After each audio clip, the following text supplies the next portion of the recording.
Hi friends, welcome to our channel. నేను మీ బాను. ఈ వీడియోలో సింపుల్ అండ్ టేస్టీగా కుక్కర్లో చికెన్ బిర్యానీని ఫస్ట్ టైం చేసే వాళ్ళు కూడా పర్ఫెక్ట్గా ఎలా చేయాలో కొలతలతో చూపిస్తానండి. దీనికోసం క్లీన్ చేసిన 1/2 kg చికెన్ తీసుకున్నాను. లెగ్ పీసులు కనుక తీసుకున్నట్లయితే బాగా క్లీన్ చేసి ఇలా మధ్యలో ఘాట్లు పెట్టి తీసుకోండి. ఇప్పుడు మ్యాగ్నేట్ చేసుకుందాం. 1 టీ స్పూన్ ఉప్పు, 2 స్పూన్ల కారం, 1 టీ స్పూన్ ధనియాల పొడి, 2 స్పూన్ల బిర్యానీ మసాలా, 2 స్పూన్ల ఫ్రెష్గా దంచిన అల్లం వెల్లుల్లిపాయ పేస్ట్ వేసుకోండి. దీనివల్ల బిర్యానీ టేస్ట్ చాలా బాగుంటుంది. 1/2 టీ స్పూన్ పసుపు, 1/2 కప్పు వరకు పెరుగును వేసుకోండి. అరచక్క నిమ్మరసాన్ని గింజలు లేకుండా పిండుకోండి. 2 స్పూన్ల కొత్తిమీరను, పుదీనా ఆకుల్ని, 3 పచ్చిమిర్చిని కట్ చేసి వేసుకోండి.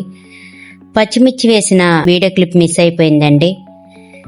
వీటన్నిటిని బాగా మిక్స్ చేసి మసాలాలన్నీ ముక్కలకు పట్టేలాగా బాగా పట్టే విధంగా మిక్స్ చేసుకుని 1 గంట సేపు పక్కన పెట్టుకోండి. గంట సేపు అయినా నానితే మసాలాలన్నీ ముక్కలకి బాగా పడతాయి. చికెన్ మ్యాగ్నేట్ చేసిన 45 నిమిషాల తర్వాత 2 గ్లాసుల బాస్మతి రైస్ని తీసుకుంటున్నానండి. ఇవి వచ్చేసరికి 400 గ్రాముల వరకు ఉంటాయి. 2 సార్లు శుభ్రంగా కడిగి అరగంట నానబెట్టండి. కుక్కర్లో చికెన్ కుక్ అయ్యేటప్పటికి రైసు అరగంట టైము కరెక్ట్గా సరిపోతుందండి.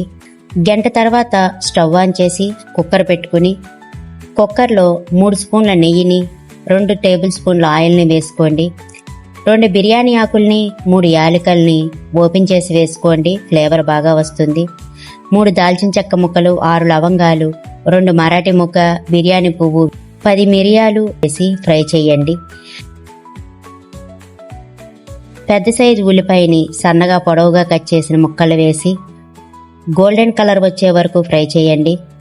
ఉల్లిపాయలు ఎంత బాగా ఫ్రై చేస్తే బిర్యానీ టేస్ట్ అంత బాగుంటుందండి. ఉల్లిపాయలు ఇలా గోల్డెన్ కలర్లోకి వచ్చాక గంట సేపు నానబెట్టి పక్కన పెట్టుకున్న చికెన్ని వేసుకుని బాగా కలపండి. హై ఫ్లేమ్లో చికెన్లోని వాటర్ అంతా బయటకు వచ్చే వరకు ఉడికించండి. మూత పెట్టి మధ్య మధ్యలో మూత తీస్తూ కలుపుతూ చికెన్లోని వాటర్ అంతా పోయే వరకు ఉడికించండి. అలా అయితేనే చికెన్ నీచు వాసన లేకుండా బాగుంటుంది. ఇలా ఉడికించేటప్పుడు చికెను 80% వరకు ఉడికిపోతుందండి. మిగిలిన 20% మాత్రం కుక్కర్లో రైస్తో పాటు కుక్ అయిపోతుంది. ఇన్ కేస్ మీకు ఏమైనా చికెన్లో వాటర్ లేకపోతే కనుక 1 టీ గ్లాస్ వాటర్ వేసుకుని చికెన్ కుక్ చేసుకోవచ్చు. ఇప్పుడు చూడండి, చికెన్లో వాటర్ ఏమీ లేదు. ఇప్పుడు అరగంట నానబెట్టుకున్న రైస్ని వాటర్ ఏమీ లేకుండా వేసుకోండి. చికెన్లో రైస్ అంతా బాగా మిక్స్ అయ్యేలాగా స్లోగా కలపండి. బాస్మతి రైస్ కదా, నానబెట్టి ఉంచుకున్నాం కాబట్టి స్లోగా కలపండి, లేకపోతే ఇరిగిపోతాయి. ఇప్పుడు 1 గ్లాసు బాస్మతి రైస్కి 1.5 గ్లాసుల వాటర్ చొప్పున 3 గ్లాసుల వాటర్ని యాడ్ చేయండి.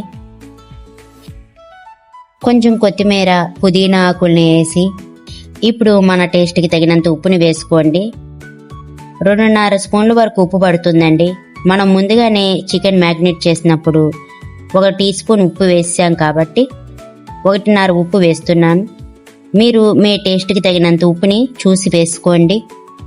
అంతా ఒకసారి బాగా కలిసేలాగా కలుపుకొని కుక్కర్ రబ్బరు విజిల్ పెట్టుకుని హై ఫ్లేమ్లో 1 విజిల్ వచ్చే వరకు ఉంచి స్టవ్ ఆఫ్ చేసేయండి. మనం బాస్మతి రైస్ని నానబెట్టి తీసుకున్నాం కాబట్టి 1 విజిల్ సరిపోతుందండి. 2వ విజిల్ వస్తే గనక రైస్ ముద్దగా వస్తుంది. చూడండి, 1 విజిల్ వచ్చేసిన తర్వాత కుక్కర్లోని గాలంతా పోయాక చూపిస్తున్నాను. గుమగుమలాడే చికెన్ బిర్యానీ రెడీ అయ్యింది.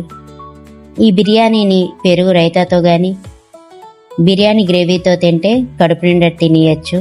కుక్కర్లో చేసిన ఈ simple and tasty chicken biryani recipe మీకు నచ్చినట్లయితే లైక్ చేయండి. Thanks for watching.